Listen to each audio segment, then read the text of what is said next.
कल अंशु के पापा आ रहे हैं, कल अंशु मुझे छोड़ के चले जाएगी, तो कोई नहीं, तो अपनी लाइफ जियो।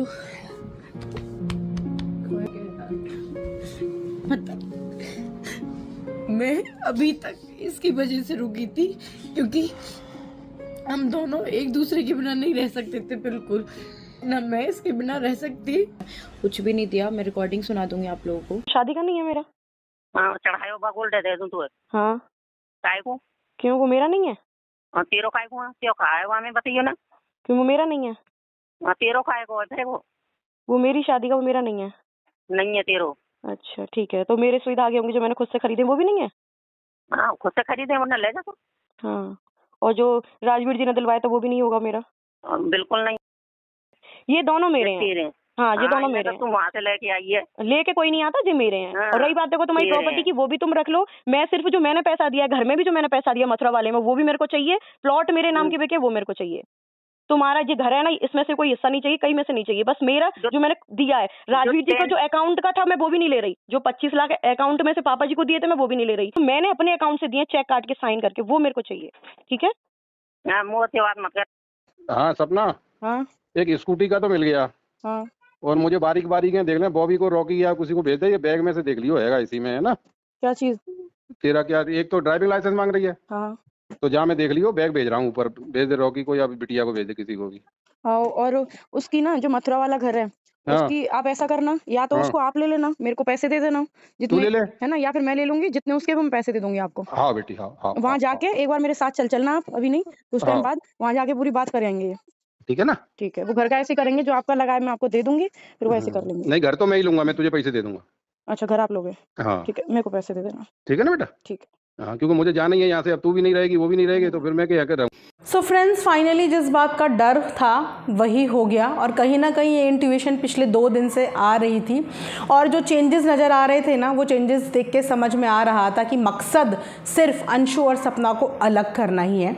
और आज सपना ने अपने मुंह से ये बात बता ही दी, क्योंकि इनके परिवार वाले सारे के सारे लोग ये जानते थे कि अंशु और सपना एक दूसरे के लिए एक स्ट्रेंथ का काम करते हैं, एक दूसरे की ताकत है। इन दोनों के बीच में जो प्यार है, सपना ने हमेशा से बोला था ये बात कि मेरी पहली बेटी कौन है? अंशु ही है, क्योंकि अंशु को छोटे से उसने पाल के इतना बड़ा किया था। और सबसे पहले वार इन लोगों ने उसी रिश्ते पे किया, जिस औरत ने ऑलरेडी अपनी ज़िंदगी से 2 इंसानों को खो चुका हो। उसके बाद उसका एकमात्र सहारा जो था, जो उसको कंधा देता था, उसके रोने में उसके आंसू पोंछता था, आज उसी को बाहर निकालने का डिसीज़न इन लोगों ने ले लिया। मैंने आप लोगों को कहा था ना कि इतना आसान नहीं था सपना को तोड़ना। वो सब कुछ सह लेती, शायद इनकी हर टॉर्चर बर्दाश्त कर लेती, लेकिन इन्होंने सपना की कमज़ोर कड़ी पे इस बार वार कर दिया, कमज़ोर कड़ी पे। तो इन्होंने सबसे पहले सपना से अलग किया अंशु को, और अंशु के जाने के बाद ही सपना का इमोशनल ब्रेकडाउन इस कदर हो गया कि फिर उसने डिसाइड कर लिया कि ये लोग किसी के हो ही नहीं सकते, खासकर ये लोग सपना के कभी भी नहीं हो सकते। किस तरीके से इन्होंने इतने टाइम तक उस लड़की को अपने साथ रखा, और अब इतने टाइम के बाद उसको उसके घर वापस भेज दिया। हम ये बात जानते थे कि जो अंशु है वो किसी और की बेटी है, सबसे पहला हक माँ बाप का ही बनता है, और उनकी मंजूरी के बिना वो बच्ची अपने आप से अपनी मर्ज़ी से रह भी नहीं सकती, क्योंकि वो अभी शायद बालिग भी नहीं है ना। तो बहुत सारे डिसीज़न मेकिंग उसकी नहीं होती, इसीलिए सबसे पहले सपना के ससुराल वालों ने अंशु को उसके घर भेजा, और उसके घर भेजने के बाद सपना बुरी तरीके से टूट गई। उसके बाद आके उसने इन लोगों को एक्सपोज करना शुरू किया, क्योंकि अब उसके पास कुछ नहीं बचा था जिसके लिए वो वहाँ पे रुकती, कुछ भी ऐसा कुछ नहीं बचा था।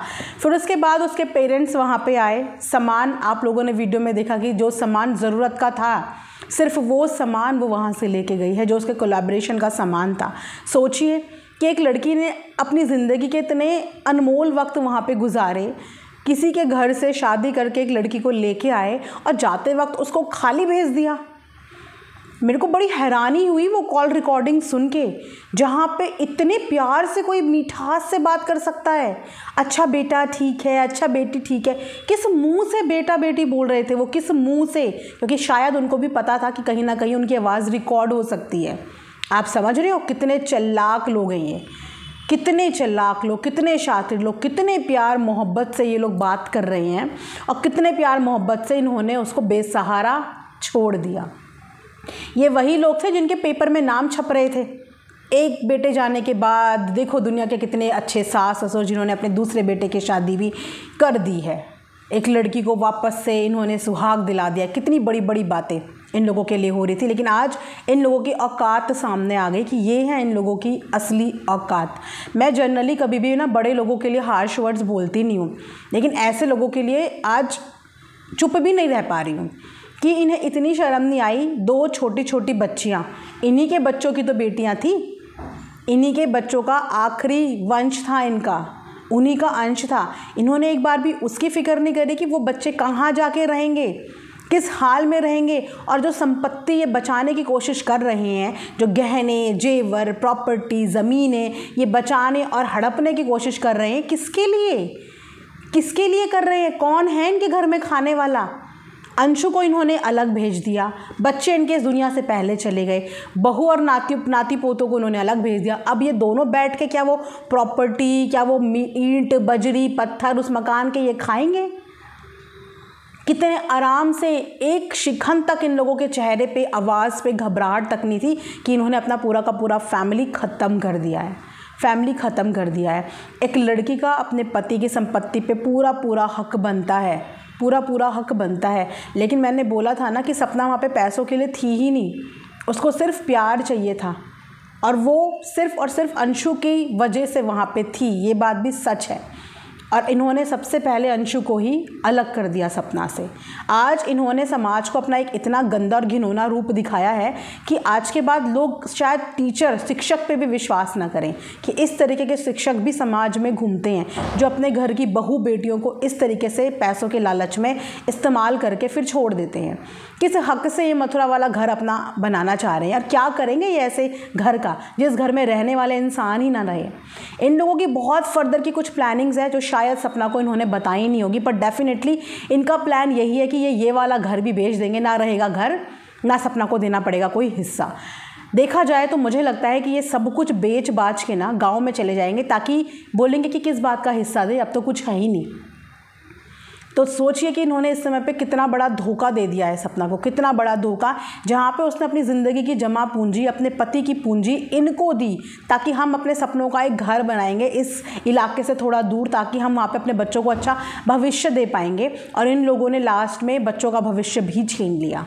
ऐसे होते हैं कलयुग के दादा दादी, सास ससुर या माँ बाप जो अपने खुद के बच्चों के सगे नहीं हो पाए। किस बात का दुख फिर ये लोग वीडियो में दिखाते थे, किस बात के लिए रोते थे? क्या ऐसी माँ जिसके दोनों बच्चे इस दुनिया से चले गए हों उसको जेवरों की चिंता होगी? वो ये तेरा मेरा करेगी? वो तो ये बोलेगी कि तुझे जो रखना है तू रख, जो लेना है तुझे ले, हमारा तो घर वैसे ही ख़त्म हो गया, बर्बाद हो गया, हम क्या करेंगे सोना चांदी के, हम क्या करेंगे घर के प्रॉपर्टी का, ज़मीन का, जायदाद का? कोई माँ ऐसा करती है जिसके पास खाने के लिए इंसान ही ना बचे हों? लेकिन इनको देखो आप, इन्होंने उसको उसके हक की ज्वेलरी तक नहीं दी जिस पे एक बीवी का हक बनता था, वो तक इन्होंने नहीं दी। कितने ज़्यादा लीचड़ लोग हैं ये, कितने ज़्यादा बनावटी पाखंडी लोग हैं। तो ऐसे लोगों को क्या बोलना चाहिए? समाज से ऐसे लोगों का बहिष्कार होना चाहिए और ऐसे लोगों को आसानी से जाने नहीं देना चाहिए। सपना तो इन्हें बहुत सीधी सादी लड़की फंस गई, वरना कोई टेढ़ी फंसती ना तो इनको याद दिला देती, इनकी औकात याद दिला देती इन्हें। जिस तरीके से इन्होंने उसके साथ किया है इनकी औकात याद दिला देती। मैं अभी भी सपना को यही बोलूँगी कि अब ऐसे लोगों पे दया करने की ज़रूरत नहीं है, क्योंकि ये किसी के सगे नहीं हैं। ये जब अपनी छोटी छोटी 2 बच्चियों के सगे नहीं हो सकते, तुम्हारे नहीं हो सकते, अंशु के नहीं हो सकते, तो ऐसे लोगों को दया दिखाने की ज़रूरत नहीं है। कितने पॉलिटिक्स के साथ बात कर रहे थे, किस मुंह से? बेटा मैं ले लूँगा प्रॉपर्टी, मैं ले लूँगा मथुरा वाला घर, मैं तुझे पैसे दे दूँगा। अच्छा ठीक है, मैं तुझे पैसे दे दूँगा। कहाँ ले जाओगे ये पैसे, कहाँ ले जाओगे ये घर? फ़िलहाल सपना कहाँ है, किसके पास है, इस बारे में कोई भी अपडेट नहीं है। लेकिन उसकी मम्मी भाई वगैरह आए थे जिन्होंने उसका सामान, सिर्फ प्रमोशन का सामान, कोई मटेरियलिस्टिक चीज़ वो वहाँ से टांग के अपने साथ नहीं लेके गई है। वो सिर्फ वहाँ से कुछ यादें ले गई और कुछ अपना प्रोफेशनल काम लेके गई। लेकिन कोई बात नहीं, ज़िंदगी अभी बहुत बड़ी है। एक नरक से निकला, बहुत सही सपना ने बोला कि मैं नरक से निकल आई, कोई बात नहीं, नरक से निकल आए ना तो अब ज़िंदगी जीना और अब स्वर्ग के दर्शन करना, क्योंकि वाकई में वो घर नरक ही था। जिस घर में इंसानों के साथ ये होता है, जिस घर में इंसान अब बचे ही नहीं है, वो घर नरक ही है। और क्या है वो घर, है ना। अंशु के साथ इन्होंने बिल्कुल भी ठीक नहीं किया। उस बच्ची को इतना बड़ा करने के बाद इन्होंने वापस से गांव में भेज दिया, वापस से उसका फ्यूचर ख़राब कर दिया। सोचिए कि इन्होंने अंशु तक का फ्यूचर कंसिडर नहीं किया। बहू का तो छोड़ो, अंशु तो इनकी बेटी थी, उसका तक फ्यूचर इन लोगों ने कंसिडर नहीं करा। उसको तक इस मुकाम पे उन्होंने धोखा दिया जब उस लड़की का कुछ करने का वक्त था, करने का सही समय था। अपनी गलतियों के लिए, सिर्फ अंशु के लिए वो माफ़ी तक मांगने को तैयार थी। वो रो रो के यही कह रही थी कि मैं तेरे मम्मी पापा से माफ़ी मांग लूँगी कि मुझे अंशु से मिलने देना, मैं नहीं रह पाऊँगी उसके बिना। तो मैं ये सोच रही हूँ कि ऐसे लोगों के दिमाग में कैसी खुरापात और कितनी गंदी प्लानिंग आती है अपने घर के लोगों के लिए। इन लोगों ने कितना गंदा वार किया सपना के साथ, कितना गंदा खिलवाड़ किया। वो हर हाल में इनके साथ रहने के लिए कॉम्प्रोमाइज़ कर रही थी। अभी तो 4 दिन पहले किचन शिफ्ट किया था। जो औरत 4 दिन पहले किचन शिफ्ट कर रही है, वहाँ से उसकी इंटेंशन पता चल रही है कि उसकी जाने की इंटेंशन नहीं थी, घर पे रहने की ही इंटेंशन थी। लेकिन इन लोगों ने जो प्लानिंग करी और जो छुरा उसकी पीठ पे घोपा ना अंशु को भेज के, बहुत अच्छा किया कि इसी जरिए से इनका सामने रूप आ गया। बोलते हैं ना कि हर चीज़ के पीछे भगवान का एक रीज़न होता है। इन्होंने उसकी उस कड़ी पे छेड़ दिया जहाँ से अब इनके असली रूप और इनकी पोल खुलने का और इनका बुरा वक्त शुरू होने का समय आ गया है, बुरा वक्त शुरू होने का। तो अभी भी सपना का जो हिस्सा बनता है, चाहे वो उसके पति का हो, वो सपना का ही है, उसकी बच्चियों का है, उस पर इनका कोई हक नहीं बनता और इन्हें देना चाहिए और इन्हें देना पड़ेगा। ऐसे लोगों को ढील छोड़ना नहीं चाहिए। सपना ने अब अपने डिसीज़न फाइनली ले लिए हैं, अब वो पीछे मुड़ के नहीं देखेगी, अब वो सिर्फ आगे बढ़ती जाएगी और ऐसे लोगों को सबक सिखाती चली जाएगी। रही बात अंशु और सपना की, तो कोई बात नहीं, 2-4 साल और अंशु भी मैच्योर हो जाएगी, बड़ी हो जाएगी। अंशु और सपना की जोड़ी ना कभी पहले कोई हिला पाया था, ना कभी अब कोई हिला पाएगा। दूर रहने से रिश्ते ख़त्म नहीं होते, इनफैक्ट दूर रहने से रिश्तों में और प्यार बढ़ता है। आने वाले टाइम पे जब अंशु खुद के डिसीज़न लेने लायक हो जाएगी, इंडिपेंडेंट हो जाएगी, तो वो डेफिनेटली वापस आपको सपना के साथ देखने को ज़रूर मिलेगी।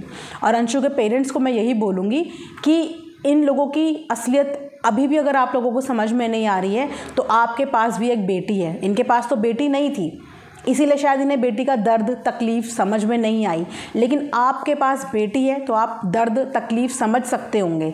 बस इसी दर्द तकलीफ़ को समझते हुए अंशु और सपना का साथ कभी छूटने मत देना और इन लोगों के हवाले दोबारा अपनी बेटी को कभी करना मत, क्योंकि ये किसी के सगे नहीं हैं। ये अपने खुद के बच्चों के भी सगे नहीं थे। अपने बच्चों की घर गृहस्थी इन्होंने खुद बर्बाद करी और आज अपने पोतियों की गृहस्थी भी इन्होंने खुद बर्बाद कर दिया, आज उनको सड़क पे ला दिया। पर कोई बात नहीं, जाको राखे साइयाँ मार सके ना कोई। अगर एक रास्ता भगवान बंद करता है ना तो 36 रास्ते खोल देता है। तो सपना के लिए रास्ता बंद नहीं हुआ है, उसके लिए तो दुनिया के रास्ते खुल गए हैं। बस मैं तो यही बोलूँगी अपनी वीडियो के माध्यम से। मैं बहुत शॉक्ड हूँ और मैं बहुत खुश भी हूँ कि चलिए एक मुखौटे से पर्दाफाश हुआ, लोगों की असलियत सामने आई कि कैसे कैसे लोग अपने ही घर में साजिशें रचते हैं, प्लानिंग करते हैं अपने ही घर की बहू को तोड़ने के लिए। तो सपना और अंशु को फाइनली इन लोगों ने अलग कर दिया है, लेकिन दिल से नहीं, सिर्फ अभी कुछ टेम्पररी अलग किया है। बहुत जल्दी वो वापस से साथ में ज़रूर एक दूसरे के हमें देखने को मिलेंगे। दोस्तों ये वीडियो मैं यहीं पे एंड करती हूँ। सपना बिल्कुल ठीक है और अब बहुत स्ट्रांग है और मुझे बहुत खुशी हुई ये देख के कि सपना ने अपने दुख से ना अपने आप को स्ट्रांग कर लिया है वापस, क्योंकि उसकी एक ही कमज़ोर कड़ी थी, वो जब हटती है ना तो सामने वाला अपने आप स्ट्रांग हो जाता है। इन्होंने उस कड़ी पे हिट करके ना उसको और ज़्यादा स्ट्रांग कर दिया और अब उसकी ताकत के आगे ये लोग उससे जीत नहीं पाएंगे, ये लोग खुद उसके आगे सर झुकाएंगे। अब बस आप आने वाले वक्त का इंतज़ार कीजिए और दुआएं और ब्लेसिंग और सपोर्ट देते रहिए। ये वीडियो यहीं पे एंड करती हूँ। Thanks for watching earth mom Dehradun.